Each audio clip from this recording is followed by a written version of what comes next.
Paano mo sa akin may babalik ang pera?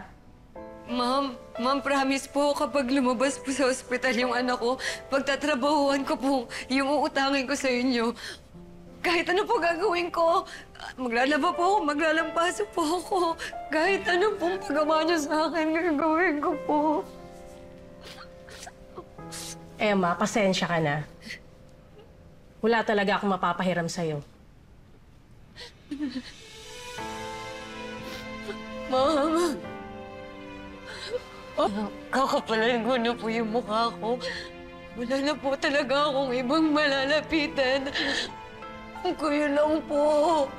Kailangan ko lang po talaga mabili yung gamot ng anak ko para pang madugtungan pa po yung buhay niya. Ma'am, tulungan niyo po ako. Ma'am, tulungan niyo kami. Tulungan niyo po yung anak ko.